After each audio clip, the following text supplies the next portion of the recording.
إن الحمد لله نحمده ونستعينه ونستهديه ونتوب إليه ونعوذ بالله من شرور أنفسنا وسيئات أعمالنا من يهده الله فلا مضل له ومن يضلل فلا هادي له وأشهد أن لا إله إلا الله وحده لا شريك له وأشهد أن محمدًا عبده ورسوله وصفيه من خلقه بلغ الرسالة وأدى الأمانة ونصح الأمة وجاهد في الله حق جهاده حتى تركنا على محجة البيضاء ليلها كنهارها لا يزيغ عنها إلا هالك صلى الله عليه وعلى آله وصحبه ومن تبعهم بإحسان إلى يوم الدين. قال تعالى يا أيها الذين آمنوا اتقوا الله حق تقاته ولا تموتن إلا وأنتم مسلمون. يا أيها الناس اتقوا ربكم الذي خلقكم من نفس واحدة وخلق منها زوجها وبث منهما رجالا كثيرا ونساء واتقوا الله الذي تساءلون به والأرحام إن الله كان عليكم رقيبا. يا أيها الذين آمنوا اتقوا الله وقولوا قولا سديدا يصلح لكم أعمالكم ويغفر لكم ذنوبكم ومن يطع الله ورسوله فقد فاز فوزا عظيما. أما بعد فإن أصدق الحديث كتاب الله وخير الهدي هدي محمد صلى الله عليه وسلم وشر الأمور محدثاتها فإن كل محدثة بدعة وكل بدعة ضلالة wa kullu dhalalatin finnari aw ilan nar. Jamaah kaum muslimin wal muslimat yang semoga Allah Subhanahu wa taala muliakan. Alhamdulillah, segala puji bagi Allah Subhanahu wa taala yang dimana Allah Subhanahu wa taala telah memberikan kita hidayah, taufiknya, sehingga kita bisa melangkahkan menghadiri raudhatun min riyadil jannah, yakni taman di antara taman-taman surga, ya sebagaimana yang disabdakan Nabi sallallahu alaihi wasallam bahwasanya majelis ilmu yang di dalamnya membahas tentang zikrullah, yakni ayat-ayat Allah Subhanahu wa taala, membahas tentang perjalanan Nabi SAW dalam berdakwah, membahas tentang ajaran yang dibawa oleh Nabi kita Muhammad SAW. Ini merupakan sebaik-baik tempat di muka bumi ini, yang dimana Nabi menjelaskan di dalam hadis yang sahih bahwasanya majelis ilmu adalah majelis yang dimana Allah Subhanahu wa taala akan turunkan rahmat, ya, dan juga ketenangan di dalamnya. Ya, man salaka tariqan yaltamisu fihi ilman aw majtama'a qaumun fi baitin min buyutillah yatluna kitaballah wa yatadarasuna fima bainahum illa nazalat alaihimus sakinah wa ghasyiyatuhumur rahmah wa hafathumul malaika wa dzakarahumullahu fi man indah. Kata Nabi SAW, tidaklah suatu kaum yang dimana di situ berkumpul untuk membahas, mempelajari ayat-ayat Allah Subhanahu wa taala, mempelajari agama yang dimana Allah turunkan kepada Nabi-Nya sallallahu alaihi wasallam, mempelajari mana perintah, mana larangan Allah Subhanahu wa taala, mana perintah dan larangan Allah Subhanahu wa taala, mempelajari tentang janji Allah Subhanahu wa taala kepada orang-orang yang beriman, mempelajari dan seterusnya yang berkaitan dengan Islam, yang berkaitan dengan yang namanya keyakinan, akidah seorang muslim, seperti itu. Nah ini kata Nabi SAW, turun Pak ketenangan, kepada orang-orang yang duduk di majelis ilmu, seperti itu. Thayyib, sampai-sampai dikatakan oleh Nabi SAW bahwasanya sampai binatang-binatang, hewan-hewan yang ada di alam ini semuanya apa? Semuanya bertasbih. Seperti itu, memohonkan ampun bagi siapa saja yang duduk di majelis ilmu. Hatal hitanu fil bahr, sampai-sampai apa? Ikan-ikan yang ada di laut. Seperti itu mendoakan orang-orang yang duduk di majelis ilmu yang membahas tentang syariat Allah, yang membahas tentang perintah dan larangan Allah Subhanahu wa ta'ala. Nah, sungguh beruntung makanya kita bisa diberikan kemudahan oleh Allah Subhanahu wa ta'ala di dalam menghadiri kajian ini atau kajian yang lainnya yang di situ adalah majelis ilmu, ilmu agama seperti itu. Nah, kaum muslimin dan wal muslimat, insyaallah taala kita akan membahas pada atau mulai pertemuan kali ini berkaitan dengan keyakinan atau akidah seorang muslim, yang dimana akidah ini adalah pondasi bagi seseorang. Apakah amalannya diterima atau ditolak oleh Allah Subhanahu wa taala? Porosnya, barometernya tergantung dari benar atau tidaknya akidah seorang hamba. Makanya sekalipun seorang itu zahirnya baik, sering sedekah, sering sholat dan seterusnya, tapi kalau akidahnya rusak, keyakinannya itu ternodai, dengan apa?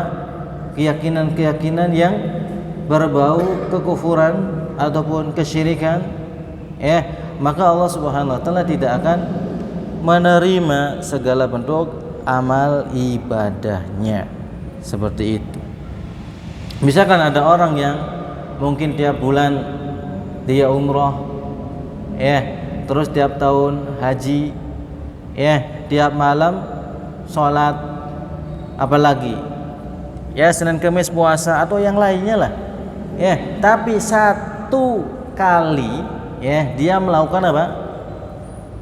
Kesyirikan misalkan, atau rusak dalam masalah akidahnya, seperti itu, maka apa? Allah Subhanahu wa ta'ala tidak akan menerima segala bentuk ibadahnya. Misalkan kata Allah Subhanahu wa ta'ala di dalam Al-Qur'anul Karim, wa laqad uhiya ilaika wa ilal ladzina min qablika la in asyrakta la yahbatanna 'amaluka wa la takunanna minal khasirin. Ini kata Allah Subhanahu wa ta'ala.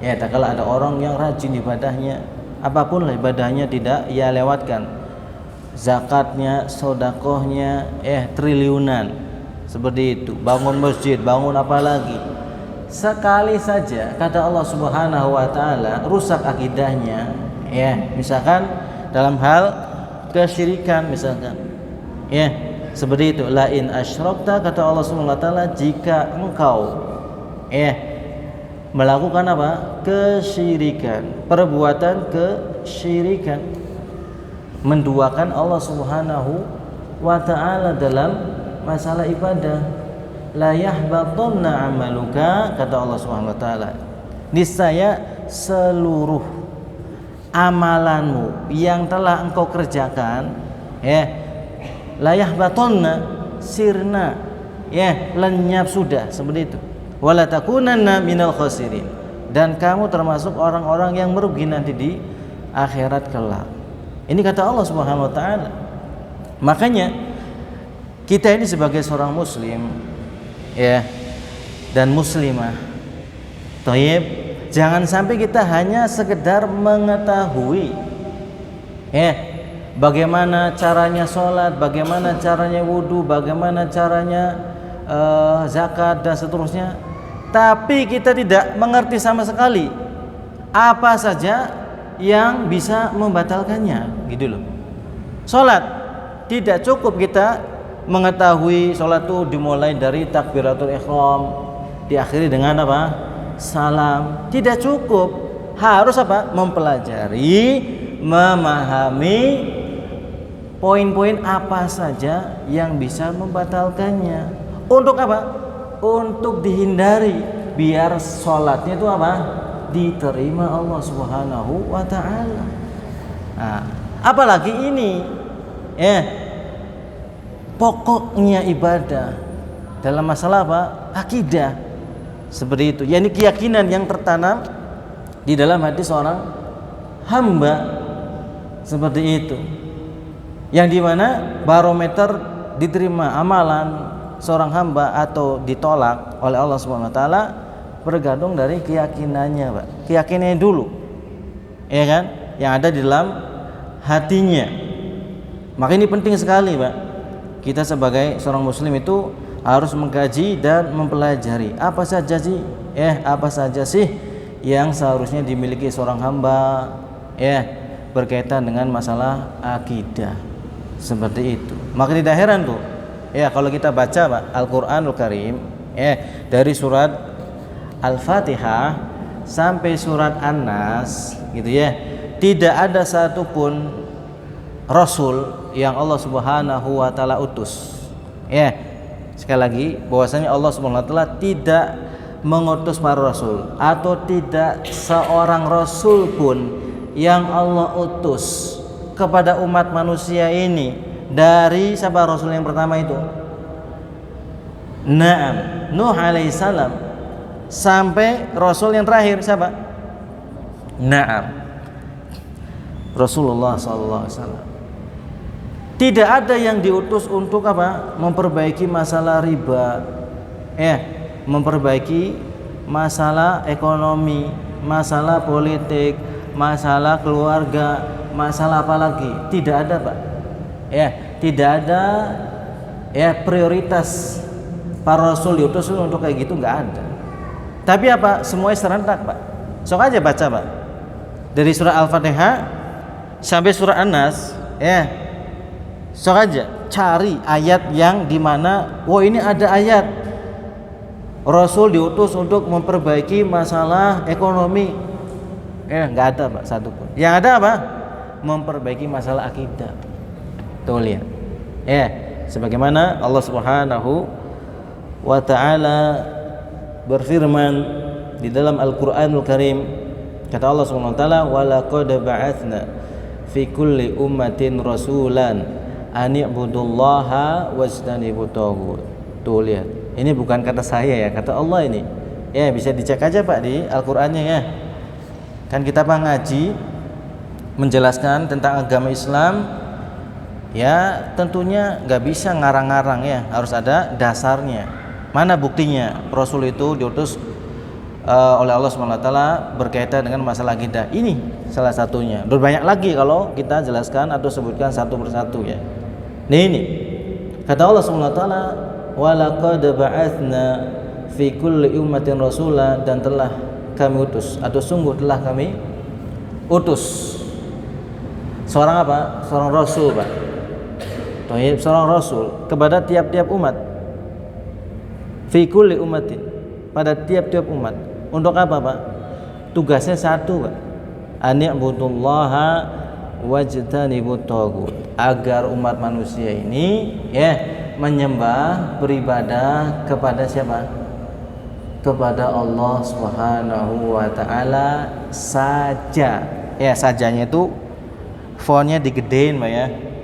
Karena barometernya itu bukan menyembah Allah, tapi menyembah yang lain juga, bukan. Tapi menyembah Allah saja, tidak menyembah yang lainnya. Seperti itu. Karena apa? Karena itu hakikatnya adalah merusak ibadah kita ya. Seperti itu. Kita beribadah kepada Allah, tapi kita juga apa? Beribadah kepada makhluk. Berdoa kepada Allah tapi minta juga ke jin. Seperti itu. Kita sholat untuk Allah SWT, tapi kita juga sholat untuk dalam rangka apa? Nazar kepada syaitan misalkan, seperti itu, untuk mendapatkan ilmu hitam misalkan, atau yang lainnya lah. Maka ini gugur semua ini, Pak. Amal ibadahnya itu.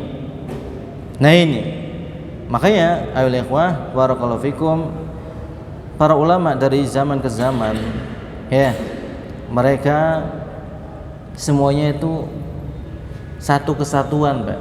Sampai imam madhab, ya, yang 4 itu semuanya kalau dalam masalah akidah, ya, itu semuanya sama semua, Pak. Nggak ada yang beda. Yang beda itu hanya pada masalah fikih furu'nya, seperti itu. Kenapa? Kalau masalah akidah itu jelas, Pak, gamblang, nggak ada yang samar-samar, nggak ada yang ikhtilaf para ulama, ikhtilaf para sahabat, nggak ada, seperti itu. Nah ini, sehingga dari sini ya ikhwan, di sini seorang penulis rahimallahu taala menjelaskan bahwasanya akidah seorang muslim itu itu merupakan pokok yang sangat penting sekali, ya, seperti itu. Ma yahtajuhul muslimu minal aqdiyah as-sahihah, yakni seorang muslim butuh kepada akidah yang lurus dan benar sesuai dengan apa yang diajarkan oleh Nabi kita Muhammad sallallahu alaihi wasallam, tanpa ngarang-ngarang, tanpa istilahnya ngedit-ngedit gitu, ya. Wah, nggak cocok nih zaman sekarang ini kalau kita beribadah ke Allah, gantilah seperti itu, ya, ke apa misalkan, ke pohon atau ke mana lagi, seperti itu, nggak cocok misalkan. Nah ini berarti pakai akalnya seperti itu, atau perintah Allah atau larangan Allah, kemudian kita apa, kita katakan nggak cocok ini kalau di zaman sekarang, ya, seperti itu. Misalkan zakat nggak cocok lah, soalnya lagi pandemi, atau apalagi sedekah nggak cocok, soalnya apa, BBM-nya lagi naik, seperti itu. Nah ini istilahnya hal-hal yang sifatnya apa, melanggar atau sesuka hatinya, seenaknya sendiri, mengubah-ubah apa yang Allah perintahkan dan mengubah apa yang Allah larang. Nah ini, maka dari sini ikhwah, akidah, ya, kalau kita berbicara akidah, ya sumbernya kalau Allah, kalau Rasul. Apa yang Allah jelaskan, apa yang Allah firmankan, dan apa yang Rasulullah SAW sabdakan. Bukan malah ngarang sendiri. Misalkan apa?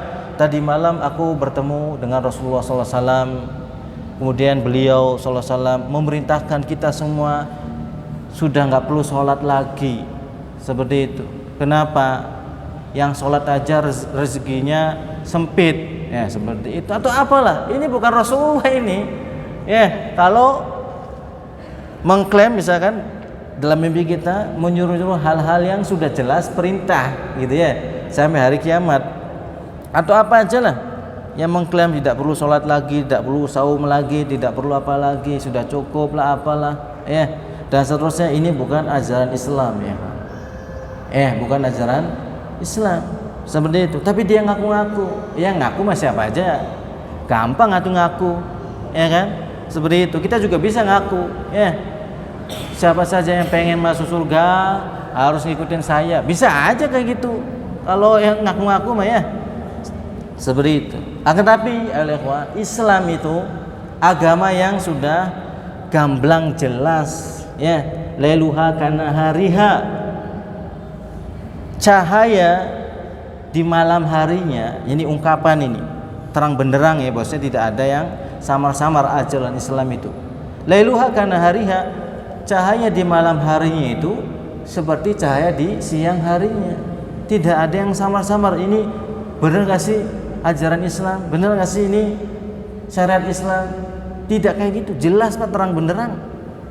Bahkan kata Nabi SAW, menjelaskan bahwasanya ma yuqarribukum minal jannah ilal jannah wa yubaidukum minan nari illa wa qad buyyina lakum. Kata Nabi SAW, perkara-perkara apa saja yang mengantarkanmu kalian ke surga Allah dan menjauhkan kalian dari neraka Allah, semuanya itu kata Nabi SAW jelas semuanya. Gak ada yang sama-sama, gak ada yang istilahnya bisa benar bisa salah, gak ada, jelas, Pak. Yang gak jelas lu kitanya sendiri, yang gak jelas itu apa? Diri kita sendiri. Apa? Gak jelas karena apa? Gak mau belajar, jadi gak jelas. Bener gak ya sholat saya seperti ini? Sholatnya itu dimulai dari apa? Salam, baru diakhiri dengan takbiratul ihram seenaknya sendiri. Ya, kumaha anjeunna seperti itu. Nah, yang kayak gini gimana? Yang salah itu bukan ajarannya, tapi yang salah adalah oknumnya. Yang suka apa? Ngarang-ngarang, yang suka ngedit-ngedit, yang suka apa? Kumaha anjeunna berkaitan dengan syariat Allah Subhanahu wa taala. Nah, ini ya kita tinggal mengkaji saja sebenarnya ya. Jadi bukan syariat Islam yang masih samar-samar, bukan. Jelas kok seperti itu. Ya, bahkan Allah Subhanahu wa taala menjelaskan ya di dalam surat apa? Al-Maidah, al-yauma akmaltu lakum dinakum wa atmamtu alaikum ni'mati wa raditu lakum al-islam madina. Hari ini telah aku sempurnakan. Akmaltu lakum dinakum, agama kalian. Kata siapa? Allah Subhanahu wa taala. Yang akan menjaga agama ini siapa? Allah Subhanahu wa taala. Inna nahnu nazzalna dzikra wa inna lahu lahafizun. Sungguh telah kami turunkan kepada kalian ini, yakni az-dzikra, ini Al-Qur'anul Karim, dan kamilah yang akan menjaganya sampai hari kiamat. Kalau agama yang lain kan sudah tertukar-tukar Pak ya. Sudah diubah-ubah dan seterusnya. Tidak ada jaminan dari Allah Subhanahu wa taala. Tapi kalau Islam ya, Al-Qur'anul Karim, Allah akan jaga sampai hari kiamat. Tinggal apa? Ya kitanya mau jujur nggak dalam hati kita pengen masuk surga, ya, atau justru apa? Terserah sendirinya ya. Saya mah terserah, bebas lah. Seperti itu, nggak usah ngurusin saya. Seperti itu, urus diri sendiri aja. Waduh, ungkapannya menyayat hati nih. Seperti itu ya. Giliran dan kala minta tolong, teriak-teriak minta tolong ya. Seperti itu. Nah ini ya, Islam itu sudah jelas. Yang pertama kali yang harus dikaji atau dipelajari bagi seorang hamba muslim yang mengharapkan ridha Allah Subhanahu wa taala adalah masalah akidahnya. Ya, akidahnya, masalah keyakinan. Ya, jangan sampai keyakinan kita ini dirusak dengan hal-hal yang bisa membatalkan ibadah kita kepada Allah Subhanahu wa taala. Contoh yang lain misalkan dalam masalah niat.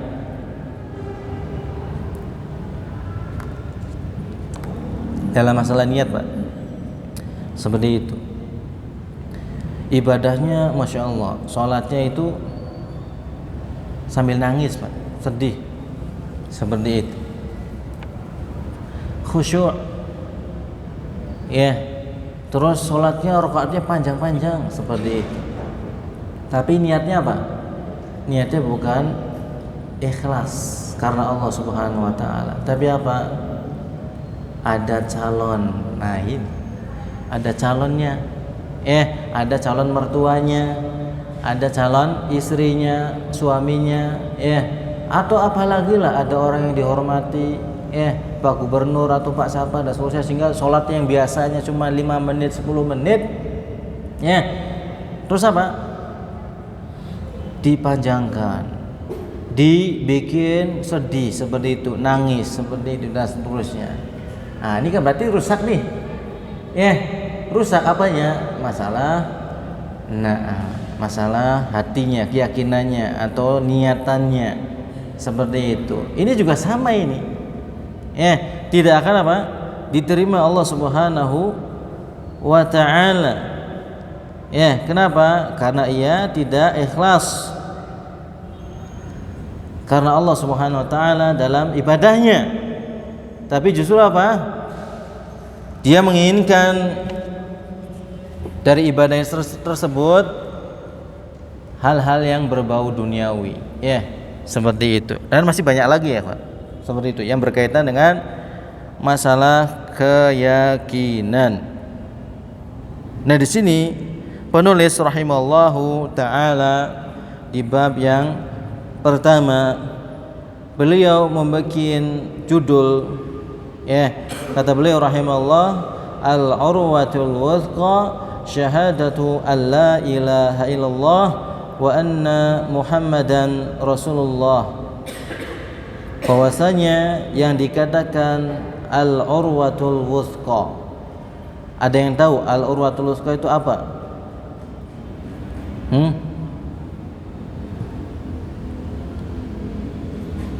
La ikraha fid din, itu loh ayatnya.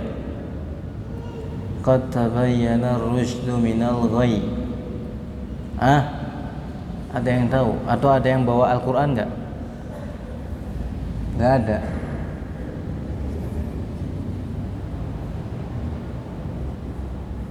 Nah, ada enggak? Enggak ada. Thayyib. Kata Allah Subhanahu wa taala, la ikraha fid din qad tabayyana ar-rusydu minal ghayy. Ya, bahwasanya tidak ada paksaan dalam masalah apa, Pak? Beragama itu enggak ada paksaan. Bebas, silakan. Yang mau beriman silakan. Yang mau kufur silakan. Ya, sebagaimana Allah Subhanahu wa taala mengatakan, "Faman syaa'a falyu'min wa man syaa'a falyakfur." Barang siapa yang dia ingin beriman silakan. Ya, bebas, nggak ada yang maksa kok. Bebas. Yang sholat silakan, yang enggak ya tanggung jawab sendiri. Wa man syaa'a falyakfur. Barang siapa yang ingin kafir, kufur silakan, nggak ada yang maksa kok. Seperti itu. Nah, ini sama juga ini. La ikraha fid din. Tidak ada paksaan dalam agama ini, Pak. Bebas. Ya, khur kita ada. Khur itu merdeka. Bebas. Ya, seperti itu, cuman tanggung jawab sendiri. Gitu loh. Enggak ada yang namanya apa? Penolong gitu ya. Seperti itu. Nah, ini la ikraha fid din. Tidak ada paksaan dalam memilih agama. Qad tabayyana ar-rusydu minal ghayy. Sungguh telah Allah jelaskan apa ar-rusyd, yakni petunjuk. Jelas ini petunjuk Allah Subhanahu wa taala, minal ghayy, dari perkara-perkara yang menyimpang. Dalam agama ini sudah jelas. Ya, sudah dijelaskan. Sebagaimana firman Allah Subhanahu wa taala dalam surat Al-An'am. Ya, seperti itu. Kata Allah Subhanahu wa taala, wa kadzalika nufassilul ayati walitastabina sabilul mujrimin. Dan sungguh telah atau demikianlah kami telah jelaskan seperti itu. Tentang apa? Ayat-ayat kami. Untuk apa? Walitastabina sabilul mujrimin. Sehingga dari sini jelas apanya? Mana jalan-jalan yang menuju apa? Kemurkaan Allah Subhanahu wa taala. Jalan-jalan orang-orang yang menyimpang dan seterusnya. Ini kata Allah Subhanahu wa taala. Jadi kita enggak boleh mengatakan bahwasanya apa? Kebenaran itu milik Allah. Kebenaran itu milik Rasulullah. Jangan merasa benar sendiri. Jangan merasa sok benar seperti itu. Padahal Allah sudah menjelaskan kebenarannya. Tinggal apa yang diungkapkan oleh oknum tersebut selaras enggak dengan firman Allah Subhanahu wa taala? Selaras enggak dengan apa yang diajarkan Rasulullah SAW? Nah, gitu. Sholat itu wajib. 5 waktu. Terus ada yang bilang jangan merasa sok suci. Jangan merasa benar sendiri, mentang-mentang kamu apa? Sering rajin sholat dan seterusnya. Terus mengatakan sholat itu wajib. Seperti itu, maksa dan seterusnya. Ingat, kebenaran itu milik Allah. Surga itu milik Allah. Ya betul. Masalahnya oknum tersebut kita katakan benar nggak omongannya sholat 5 waktu itu wajib? Sumbernya dari Allah Subhanahu wa taala, dari Rasulullah sallallahu alaihi wasallam. Benar nggak? Kalau benar ya sudah, itu yang harus diikuti. Tapi kalau ngarang-ngarang, tanpa adanya apa? Sumber dari Al-Quran dan juga sumber dari Nabi SAW, nggak usah sholat seperti itu, nggak usah puasa Ramadan, karena saya telah bertemu sendiri dengan Allah Subhanahu Wa Taala misalkan, kayak gitu. Nah, ini namanya apa? Merasa benar sendiri. Karena apa? Karena apa yang ia omongkan tidak ada landasannya dari apa? Dari Allah dan Rasulnya. Gitu. Jadi kalau ada orang ngomong masalah agama terkait masalah tertentu, dilihat dia itu ngomong sumbernya dari Allah bukan, dari Al-Quran bukan, atau dari ajaran Nabi SAW bukan. Kalau asal ngomong ini menurut pendapat saya apa, jangan diikuti. Ini yang dikatakan apa? Merasa benar sendiri. Tapi kalau ternyata oh iya bener ya, sholat lima waktu ada kewajibannya, ada perintahnya dan seterusnya. Nah ini yang namanya bukan benar sendiri, tapi memang itu kebenaran. Nah gini, ya Pak. Dan ini, jadi sikap seorang muslim seperti ini ya dalam menyikapi masalah agama kita ya, yang berkaitan dengan masalah akidah atau yang lainnya. Nah ini kata penulis rahimahullah taala bahwasanya al-urwatul wuthqa yakni tali yang kuat ya, seperti itu, atau pegangan yang sangat kokoh seperti itu, yang dimana ya yang namanya tali yang kuat itu adalah tali la ilaha illallah. Ini kata penulis. Dari mana ungkapan tersebut? Apa ada dalilnya? Apa ada sumbernya dari Al-Qur'anul Karim? Yang pertama tadi ya ayatnya. La ikraha fid din qad tabayyana ar-rusydu minal ghayy. Faman yakfur bit-taghuti wa yu'min billahi faqadis tamsaka bil urwatil wuthqa. Nah ini, pada siapa yang ia kufur terhadap sesembahan selain Allah, alias ya ingkari itu ya ingkari segala bentuk sesembahan selain Allah, dan ia beriman kepada Allah Subhanahu wa taala, maka kata Allah Subhanahu wa taala faqadistamsaka bil urwatil wuthqa, sungguh telah ia telah berpegang ya erat-erat dengan tali yang kuat. Dikatakan di sini ya, kata ahlu mufassirin, salah satunya adalah al-Imam Ibnu Katsir rahimallahu taala. Ya, beliau ini merupakan seorang ulama yang terkenal dengan mazhab Syafi'iyah, yang dimana ya kita mayoritas di Indonesia Syafi'iyah kan ya, seperti itu. Kata beliau bahwasanya yang dikatakan al-urwatul wuthqa ya, dan beliau menjelaskan atau menyebutkan sanad dari orang-orang sebelum beliau rahimallahu taala. Salah satunya adalah Al-Imam Mujahid dan juga Sa'id bin Jubair.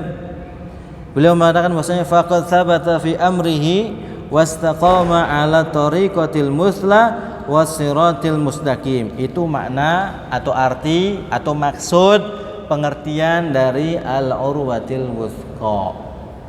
Nah ini, jadi istilahnya nyambung ya, bersanad gitu loh kalau ngaji itu. Ya, karena siapa itu? Ya, kita lihat penjelasan para ulama dari siapa? Ya, dari para tabi'in ini dari sahabat dan seterusnya sampai ke Nabi SAW. Nah, seperti itu. Jadi bukan ngarang-ngarang, ya. Seperti itu. Apalagi masalah agama.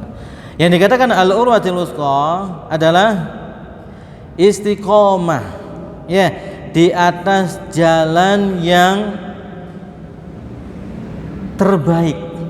Wasiratil mustaqim, dan jalan yang lurus. Ya. Itulah maksud dari al-urwatil wuthqa. Kemudian beliau juga menjelaskan ya dari riwayat yang lainnya yang menjelaskan bahwasanya al-urwatil wuthqa adalah al-Islam. Ya, al-Islam. Bahwasanya dikatakan tali yang kuat adalah, yang dimaksud dalam ayat ini adalah al-Islam. Kenapa? Karena tidak ada agama yang diridhoi Allah kecuali Islam. Tidak ada agama, keyakinan ya yang diridhoi Allah Subhanahu wa taala, yang dapat label ya sah oleh Allah Subhanahu wa taala selain Islam. Tidak ada, Pak. Seperti itu. Ya, sebagaimana Allah Subhanahu wa taala berfirman, "Innad dina indallahi al-Islam." Sesungguhnya agama yang diridhai Allah Subhanahu wa taala hanyalah apa? Agama Islam. Maka dari sini, Pak, tidak ada seorang itu berjalan ya yang ujungnya adalah surga, tapi ia apa? Mencari jalan lain selain Islam, enggak ada.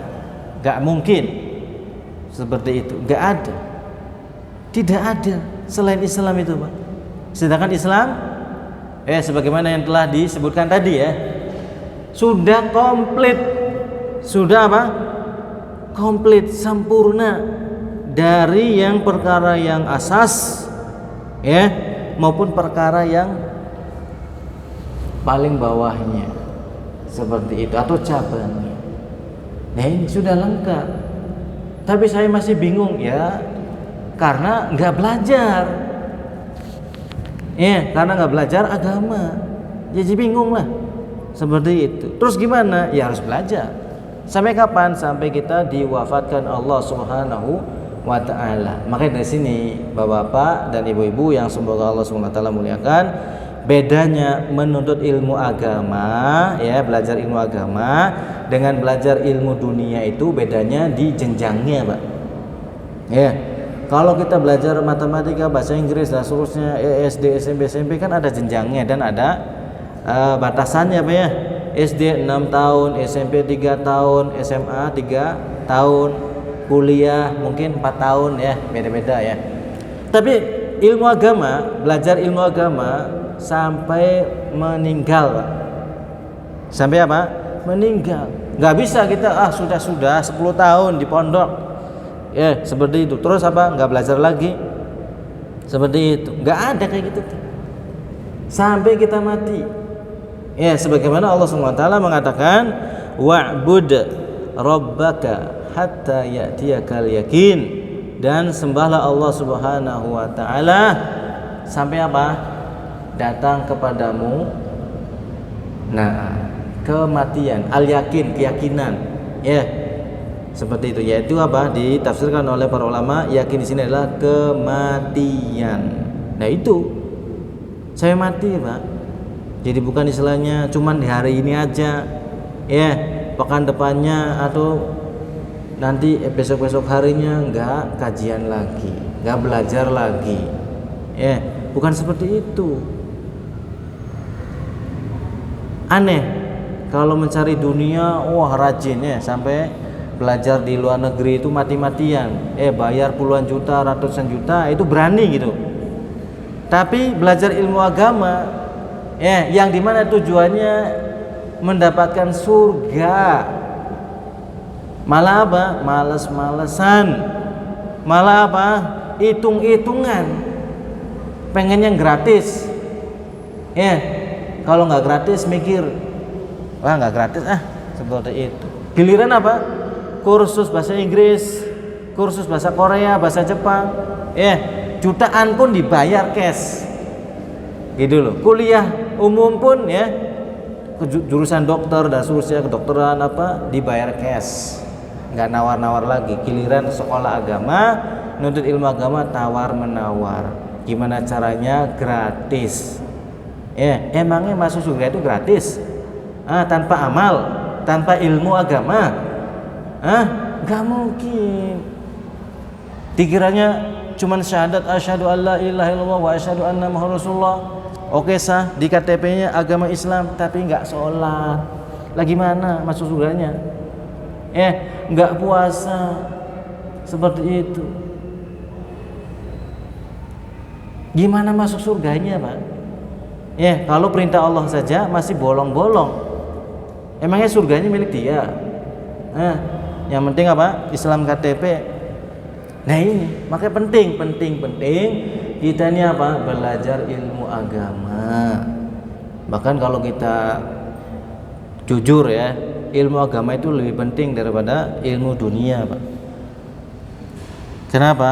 Karena ilmu agama itu mencakup seluruhnya, Pak, kebahagiaan dunia dan akhirat. Kalau kita benar ilmu agamanya, keimanan juga lurus, keyakinannya juga lurus, itu akan berefek ke nilai-nilai sosial nilai-nilai akhlak dan yang lainnya tuh dapat semua itu Pak. Dia nggak berani ya korupsi. Kenapa? Karena ia yakin semua itu nanti diminta pertanggungjawabannya di akhirat. Nah, yang kayak gitu pelajaran apa? Apa ada di ilmu dunia? Nggak ada. Fisika nggak ada. Jangan korupsi. Nanti akan diminta pertanggungjawabannya di akhirat kelak. Pelajaran fisika nggak ada kayak gitu. Semuanya ada di ilmu agama. Orang pintar kita mah banyak Pak ya. Orang pintar di kita itu sebenarnya banyak sekali Pak. Seperti itu. Cuman orang yang benar, jujur, amanah. Nah ini masalahnya di situ. Seperti itu. Jadi enggak kurang orang pintar Pak ya. Jadi al-urwatul wuthqa yaitu adalah syahadat Allah ilaha illallah, yakni tidak ada sesembahan yang berhak disembah kecuali Allah Subhanahu wa taala, dan bersaksi bahwasanya Muhammad sallallahu alaihi wasallam adalah rasul dan hamba Allah Subhanahu wa taala. Tentunya harus paham tuh Pak, apa sih la ilaha illallah itu apa sih? Bukan cuma di lisan saja, bukan sekedar mengucapkan saja, tapi kita tidak memahaminya. Maksudnya apa? Nah, jelaskan. La ilaha illallah, kata penulis rahimahullahu taala, yaitu kalimatun qamat bihal ardu was samawatu khuliqat li ajliha jami'ul makhluqat. Yang dikatakan la ilaha illallah adalah ungkapan yang dimana bumi dan langit-langit itu tegak, wa khuliqat li ajliha, dan diciptakan seluruh makhluk itu li ajliha, untuk apa? Untuk meyakini, untuk memahami, untuk mengamalkan la ilaha illallah. Nah ini. Kemudian kata penulis qala ta'ala, sebagaimana firman Allah Subhanahu wa taala, wa ma khalaqatul jinna wal insa illa liya'budun. Nah ini. Nah, surat apa ini? Sahih. Kata siapa ini Pak? Kata Allah. Sekali lagi, jadi bukan kata saya ya, atau menurut pendapat saya, menurut pendapat kiai atau ajengan, bukan. Ini Allah yang mengatakannya Pak. Seperti itu. Kata Allah Subhanahu wa taala, dan tidaklah aku ciptakan. Ini kata Allah ya. Aku ciptakan jin dan manusia, melainkan satu tujuan Pak. Satu tujuannya. Untuk apa? Illa liya'budun, untuk beribadah kepada Allah Subhanahu wa taala saja. Saya ulangi Pak ya. Saya ulangi bahwasanya Allah Subhanahu wa taala ini bukan kata saya. Orang yang beriman pasti tunduk. Kalau Allah berfirman, dengar dengan baik-baik, terus diamalkan. Ini kata Allah. Tidaklah aku ciptakan, kata Allah Subhanahu wa taala. Berarti apa? Tujuannya cuma satu. Wa ma khalaqtul jinna wal insa illa liya'budun. Tidaklah aku ciptakan jin dan manusia melainkan satu tujuan, agar mereka apa? Beribadah kepadaku. Berarti di sini kalau kita kaitkan dengan mafhum mukhalafahnya ya, kalau kita belajar usul fikih itu, kalau ada orang, ada makhluk yang ia justru sudah diciptakan Allah, sudah dikasih kesempatan di dunia ini, terus waktu itu kan berjalan terus tuh, detik demi detik, itu menunjukkan bahwasanya umur kita terus berkurang Pak. Umur kita, waktu kita terus berkurang. Nah kalau ada orang yang justru malah tidak beribadah kepada Allah, justru malah apa? Ia menimbun harta, menimbun dunia, gak mau sholat, sholat subuhnya, aduh jalanannya macet ke kantornya itu nanti gak cukup, akhirnya apa? Gak sholat subuh. Duhurnya, aduh belum jam istirahat, kata bosnya nanti jam 2 istirahatnya, kagok nggak sholat. Asarnya juga sama. Ya, maghribnya kalau sholat maghrib nanti macet di jalan dan tambah malam pulangnya. Isyanya juga sama. Nah ini orang-orang yang apa? Kalau mafhum mukhalafahnya itu orang-orang yang tidak bisa memahami hakikat ia diciptakan oleh Allah Subhanahu wa taala. Ya, berarti kalau orang yang nggak paham tuh namanya orang pintar atau orang nggak pintar, Pak? Hah? Nah, gitu. Berarti dia hakikatnya itu sekalipun IQ-nya 150, 200 misalkan. Kalau nggak memahami ya perintah Allah, tidak memahami ayat-ayat Allah, tidak memahami perintah dan larangan Allah dan mengamalkannya, sama aja ini orang yang bodoh, nggak ngerti, Pak. Seperti itu. Memangnya hidup itu selamanya? Sampai di sini, Pak, yang meyakini saya mah hidupnya masih 1000 tahun lagi, ada nggak di sini? Ada yang yakin seperti itu? 1000 tahun lagi saya hidupnya, ada nggak, Pak? Nggak ada. Tapi anehnya tuh, Pak, ya kita teh kalau masalah tahu mah tahu pasti akan mati gitu ya. Cuman masalahnya amalnya kitanya tuh, Pak, ya kebanyakan apa? Justru mengingkari, Pak. Ya yakin mati itu pasti mati, cuman amaliyah perbuatan kita itu seakan-akan apa? Mengingkarinya. Buktinya apa?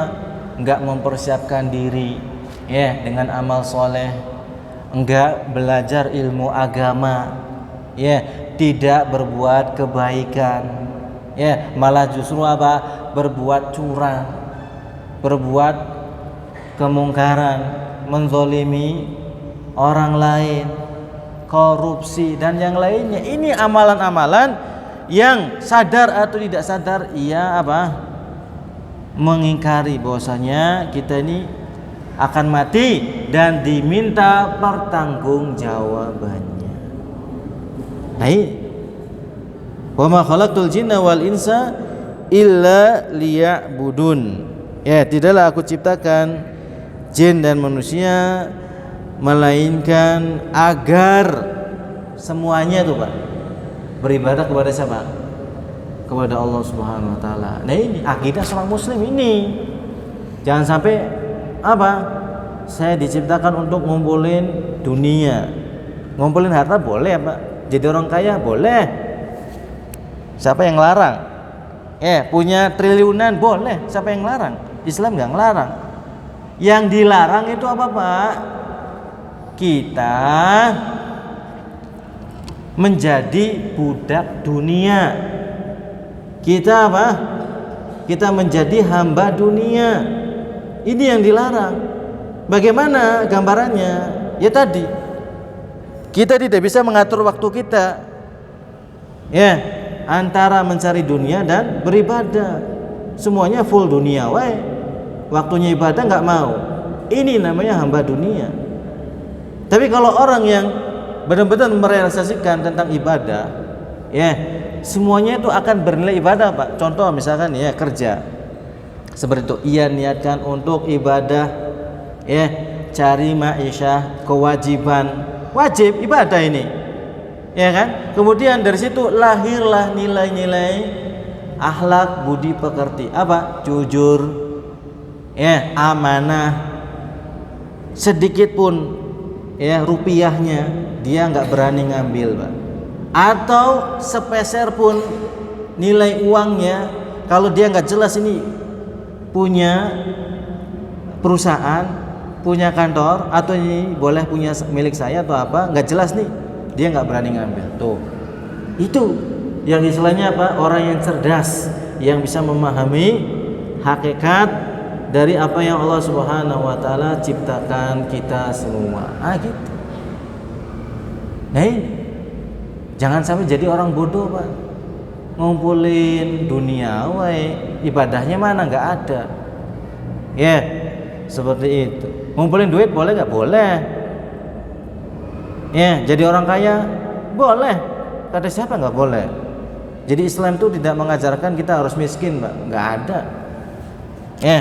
seperti itu. Cuman masalahnya itu kita harus mengatur kapan kita sholat, kapan kita ibadah, kapan kita menuntut ilmu, kapan kita bekerja, diatur. Jangan sampai semuanya itu berbau dunia semua. Kemudian pekerjaan kita, cari nafkah kita, jualan kita dan seterusnya, tanamkan pada diri kita, ya, niatkan untuk ibadah seperti itu.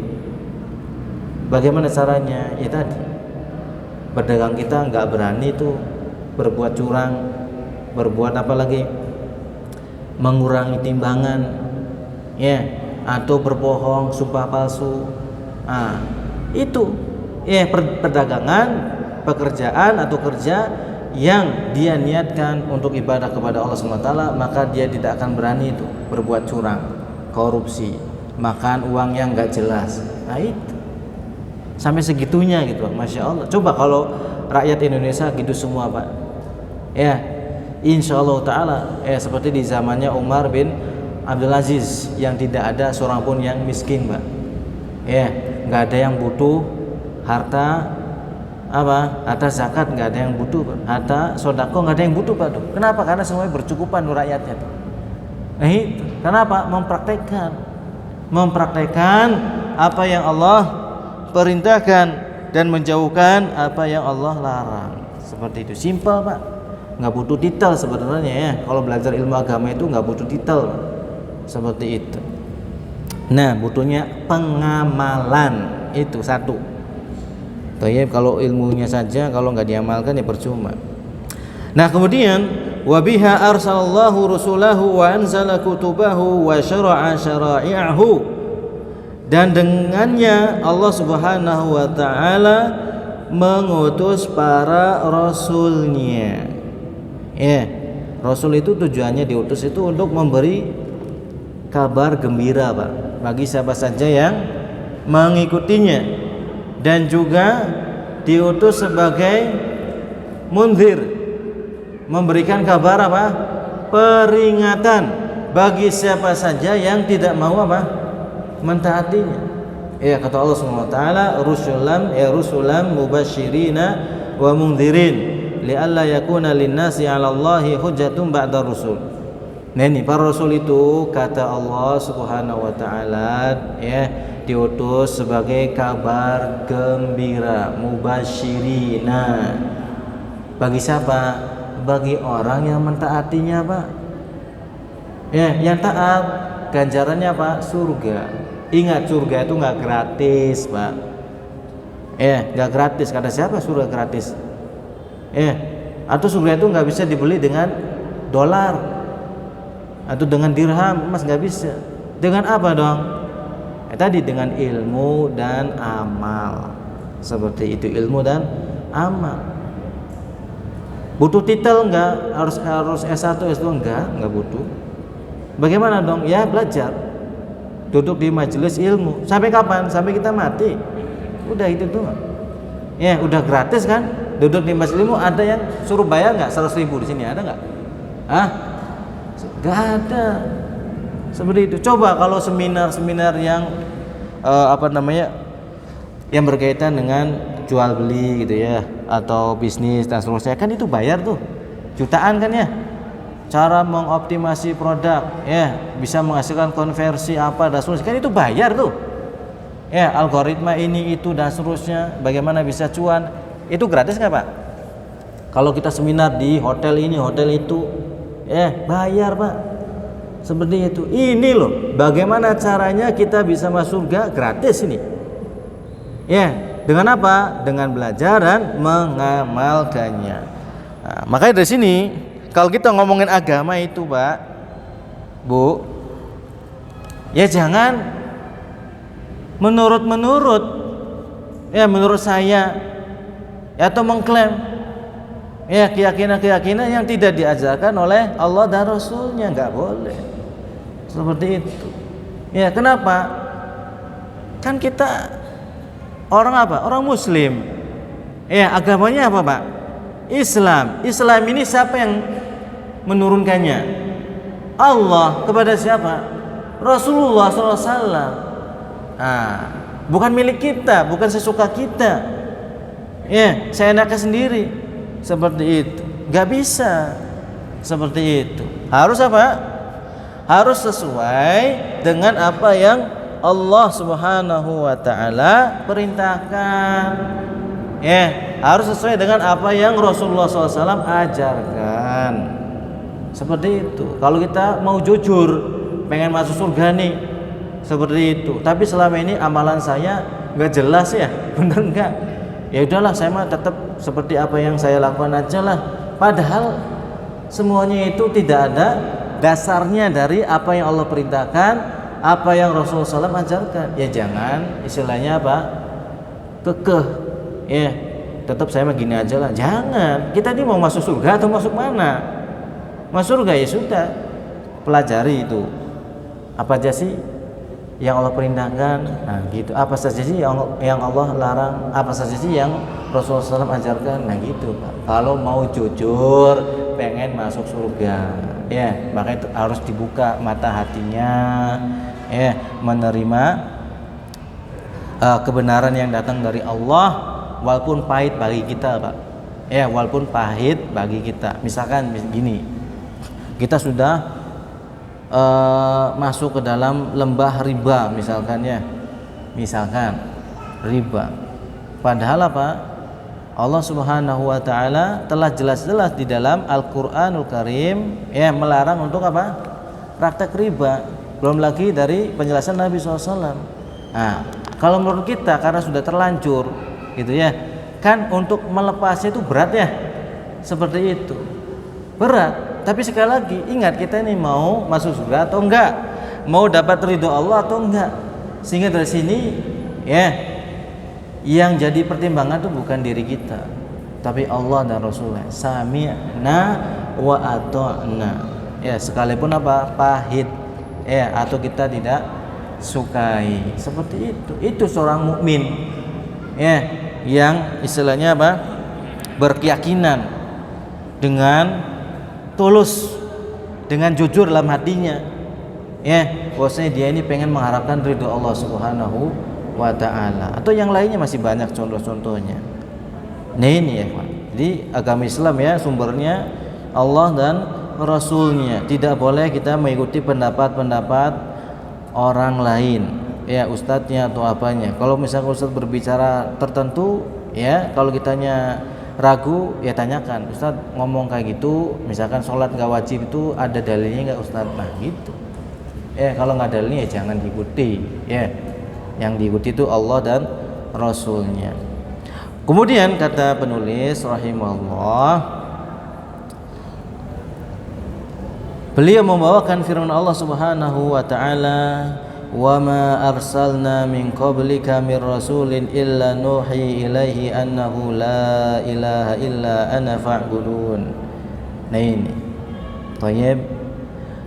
Dan sungguh atau tidaklah kami utus kepada orang-orang sebelum kamu, ini kepada Nabi Muhammad SAW, mir rasulin, seorang rasul, illa, kecuali, ya, jadi Allah SWT tidak mengutus seorang rasul kecuali apa? Illa nuhi ilaihi, kecuali kami wahyukan kepadanya apa? Annahu la ilaha illa ana fa'budun, bahwasanya tidak boleh kita menyembah selain Allah, bahwasanya tidak ada sesembahan yang berhak disembah dengan benar kecuali Allah Subhanahu wa taala saja. Fa'budun, maka sembahlah aku. Nah ini kalau kita belajar kaidah bahasa Arab itu, ini termasuk fi'il amr, Pak. Barangkali di sini ada yang pernah belajar kaidah bahasa Arab atau yang belajar gitu ya. Ini fi'il amr. Kata para ulama yang namanya perintah, ya, al aslu fil amri lil wujub. Bahwasanya hukum asalnya kalau ada perintah itu menunjukkan apa? Kewajiban, Pak. Kewajiban. Seperti itu. Tak kalau Allah Subhanahu wa taala memerintah kita untuk menyembah Allah, ya kita harus tunduk patuh. Seperti itu. Memerintahkan sholat, ya harus sholat. Seperti itu. 5 waktu dan seterusnya. Kemudian kata penulis sedikit lagi. Nah, Dari sini beliau membawakan perkataan wahiyya haqqullahi ala jami'il ibad, dan itu adalah merupakan hak Allah Subhanahu wa taala atas seluruh makhluknya. Apa? Ya, beribadah hanya kepada Allah. Ini sebagaimana Nabi Shallallahu alaihi wasallam menjelaskan tatkala beliau Sallallahu alaihi wasallam bersabda kepada Muadz ibn Jabal, ya, radhiyallahu taala anhu, ya Muadz, atadri ma haqqullahi 'alal ibad wa ma haqqul ibadi 'ala Allah? Qultu Allahu wa rasuluhu a'lam. Kata Nabi SAW, wahai Muadz, apakah kamu tahu hak Allah Subhanahu wa taala yang harus dipenuhi oleh seorang hamba, dan apa hak hamba yang Allah Subhanahu wa taala akan karuniakan kepada hamba? Seperti itu. Kata Muadz, Allahu wa rasuluhu a'lam. Ini adab. Kalau kita nggak tahu tuh, ya katakan Allahu a'lam, gitu ya. Kalau nabinya dulu, ya, karena nabinya sallallahu alaihi wasallam masih hidup, maka para sahabat bilangnya Allahu wa rasuluhu a'lam. Tapi beliau sallallahu alaihi wasallam kan sudah meninggal tuh, maka kita bilangnya apa? Allahu a'lam, wallahu a'lam. Nah gitu. Ini adab. Kalau kita nggak tahu, ya bilang Allahu a'lam, seperti itu. Toyib. Kalau insya Allah itu untuk penegasan, bukan keraguan, Pak. Kalau di kita kan penggunaan insya Allah itu untuk sesuatu yang meragukan, ya. Padahal itu salah itu, Pak. Justru untuk keseriusan kita teh. Insya Allah itu harusnya penempatannya itu. Saya undang kamu ke pernikahan saya, ya. Insya Allah. Itu penegasan itu. Bukan malah justru apa? Digunakan untuk sesuatu yang ragu. Insya Allah, ya, seperti itu. Padahal itu insya Allahnya untuk menolak. Gak boleh seperti itu. Nah ini kata Rasulullah SAW, haqqullahi 'alal ibad, hak Allah Subhanahu wa taala yang harus dijalankan atau dilaksanakan oleh seorang hamba adalah an ya'buduhu wa la yusyriku bihi syai'a. Yakni seorang hamba ini harus mengesahkan Allah, berdoa hanya kepada Allah, tidak boleh kepada makhluk. Ya, seperti itu, baik yang masih hidup maupun yang sudah mati. Ya, tawakal tidak boleh kepada makhluk. Tawakal hanya ke siapa, Pak? Ke Allah. Tawakkaltu 'ala Allah. Bahkan kita kalau keluar rumah tuh, ya, doanya kan gitu. Bismillahi tawakkaltu 'ala Allahi. Seperti itu. La haula wala quwata illa billah. Seterusnya. Memang ada tawakal kepada makhluk. Contohnya apa, Pak? Tawakal kepada makhluk. Ada bisa contohkan enggak? Ya, berserah dirinya kepada makhluk. Jimat, ngaji malam Jumat. Ada apa? Nah, seperti itu. Tawakal kepada makhluk banyak sekali. Ya, contohnya apa? Contohnya adalah ungkapan, misalkan, ya, seperti itu. Ungkapan seorang karyawan kepada bosnya, seperti itu, kepada bosnya, misalkan apa? Bos, jangan pecat saya, atau istilahnya apalah, ya, ungkapannya, ya. Kalau saya nggak kerja di sini, nanti anak istri saya makan apa? Kalau bos PHK saya, nanti, ya, saya harus hidup dari mana? Nah, ini namanya tawakal kepada apa? Makhluk. Nggak boleh. Ya, tidak boleh. Memangnya yang memberikan rezeki bos? Gak ada. Bosnya aja bisa sakit kok. Bosnya aja bisa boncos. Bisnisnya seperti itu. Ya enggak?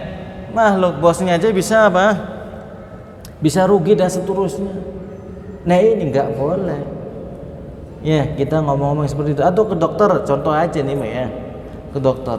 Seperti itu. Dokter tolonglah satu-satunya cara atau jalan biar saya ini sembuh atau yang lainnya hanya dokter. Misalkan ngomong gitu. Ya, bergantung kepada dokter. Enggak doa ke Allah, enggak doa. Ya. Terus istilahnya enggak pasrah ke Allah, pasrahnya ke dokter. Ya, atau ke obat misalkan. Ini nggak boleh, kan? Tawakal kepada makhluknya. Ya, tawakal hanya kepada Allah Subhanahu wa taala. Adapun bos, adapun dokter, adapun obat itu hanya sekedar wasilah saja. Gitu. Sehingga ia tidak takut kecuali kepada Allah. Dia tidak pasrah kecuali hanya kepada Allah. Silakan mau pecat berapa, yang memberikan rezeki itu Allah. Saya diperintahkan untuk doa dan ikhtiar. Seperti itu. Seperti ikhtiarnya siapa? Istrinya Nabi Ibrahim siapa? Hajar. Yang tak kalah bolak-balik itu. Dari Sofa ke Marwah, Sofa itu kan nyari air itu. Yang dimana beliau ditinggal. Istilahnya di tempat yang di situ tidak ada apa? Tidak ada tanaman, tandus, tidak ada air. Tapi masya Allah tawakalnya kepada Allah SWT tatkala beliau ditinggalkan oleh Nabi Ibrahim AS dalam rangka berdakwah, dalam rangka menjalankan risalah dari Allah Subhanahu wa taala. Tapi dia tawakal kepada Allah. Kita sampai segitunya enggak, Pak? Kayaknya enggak kuat kalau kita seperti ditempatkan di daerah yang tandus di Mekah. Seperti itu. Bi ghairi zar'in. Tanpa ada tanaman, batu-batu semua, Pak. Mungkin bagi kita yang sudah umroh itu kita lihat sendiri itu. Gunungnya aja, gunung apa, Pak? Batu, Pak. Seperti itu. Cuacanya panas dan seterusnya. Waktu itu enggak ada siapa-siapa itu. Ya kan, tapi tawakalnya kepada Allah Subhanahu wa taala. Berserah diri kepada Allah Subhanahu wa taala. Tatkala Nabi Ismail alaihissalam nangis, meronta-ronta, tidak keluar asinya dan seterusnya. Beliau yakni Siti Hajar berusaha sambil bertawakal kepada Allah Subhanahu wa taala. Bolak-balik nyari air seperti itu. Sampai diabadikan sampai sekarang Seperti itu manasik yang berkaitan sa'i seperti itu. Bolak-balik akhirnya apa? Allah Subhanahu wa taala turunkan karunia-Nya. Seperti itu. Sampai sekarang muncullah apa? Air Zam-Zam. Itu tawakal ke Allah Subhanahu wa taala, bukan ke makhluk. Kalau ke makhluk itu, Pak, pasti ini rumusan pasti ini, Pak. Kalau kita bergantungnya ke makhluk, berharapnya ke makhluk, yang ada Bapak pasti kecewa, pasti itu, Pak.